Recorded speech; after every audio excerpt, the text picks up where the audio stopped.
Hello everybody, this is Jake. Today I'd like to talk about the Indian Mutiny of 1857, also called the First War of Indian Independence or the Sepoy Uprising. The many names given to the events in India which started in May 1857 offer a clue to their political complexities. Was it a mutiny, uprising, military rebellion, or even a war of independence? Well, that depends on who you ask.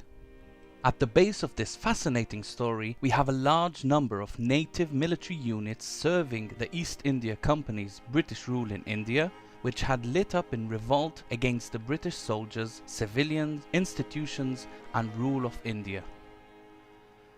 There are a large number of reasons to this revolt, but probably you could say the main reason creating tension and eventually reaching revolt was the British distant and condescending rule of the Indian people.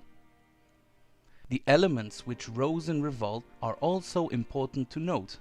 These are Indian native units mostly serving the Bengal army.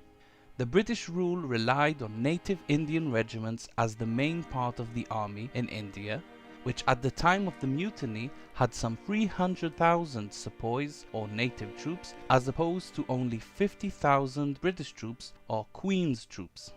During the first days of the mutiny, these units travelled around their bases and towns, killing European inhabitants alongside their British officers.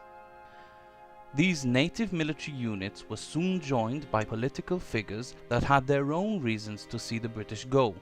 Eventually, the rebellion was led by these figures, viewed today by some as Indian heroes of the First War of Independence.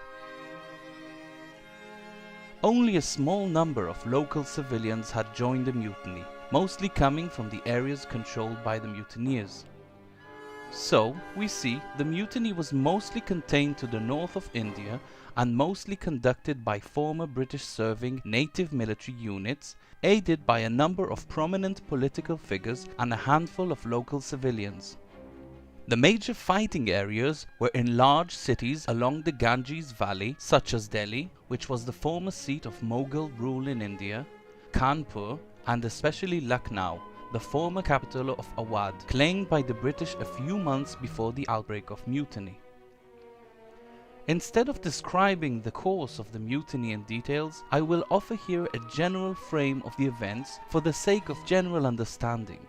The mutiny had started to simmer for some months prior to May 1857, but had eventually exploded on the 10th of May when the 11th and 20th Native Infantry Regiments had revolted against the British command at Meerut, in response to what they felt to be an unjust trial and imprisonment of members of the 3rd Native Horse Regiment after those had refused fire practice. The Indian sepoys, or native soldiers, went on a rampage against British targets around town. From there, they walked to Delhi and took the fort together with other rebelling units from around Delhi itself.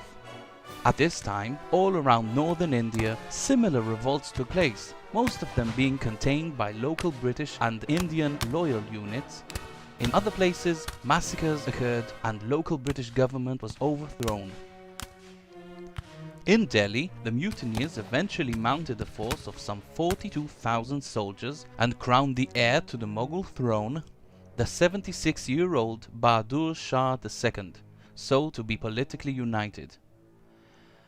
The British, on the other hand, took a few days to recover from the initial shock of events and to plan an attempt to regain their control over the events.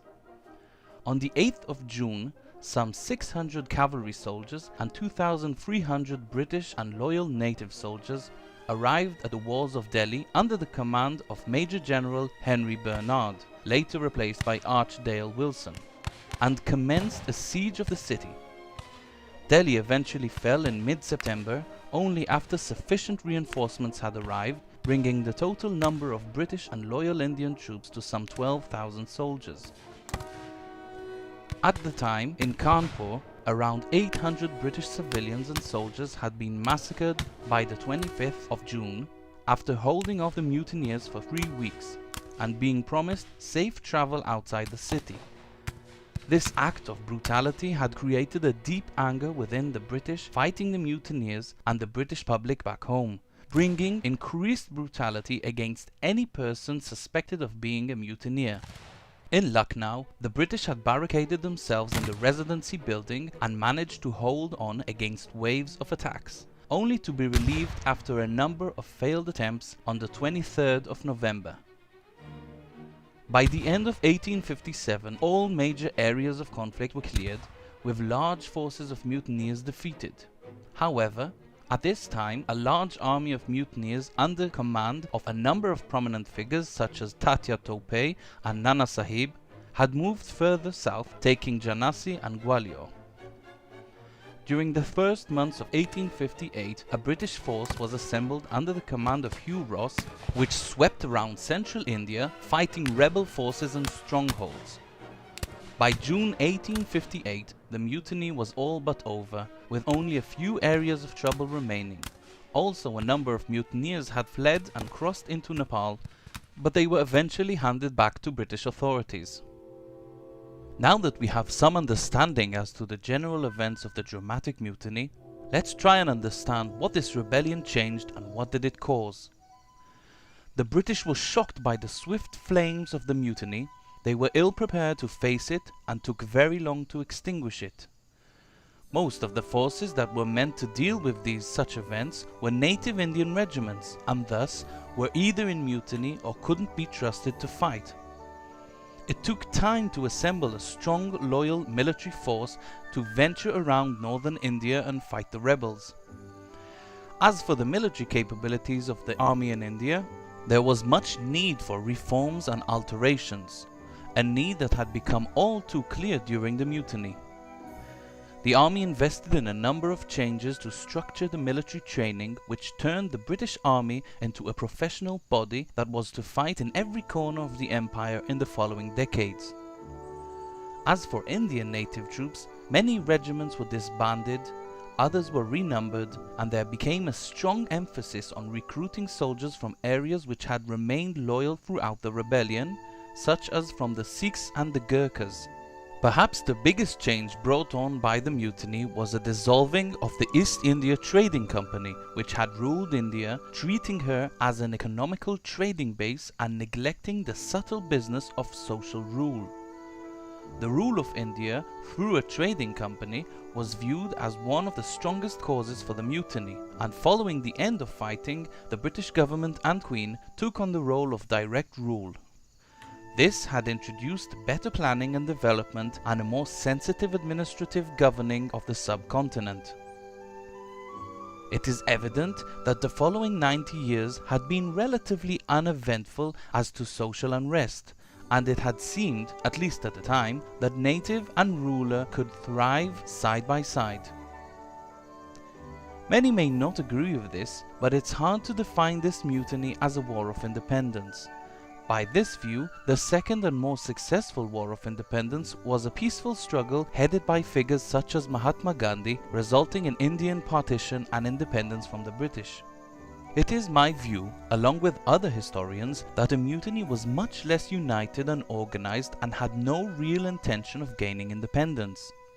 As we have seen, it consisted mainly of Indian soldiers rebelling against their British commanders.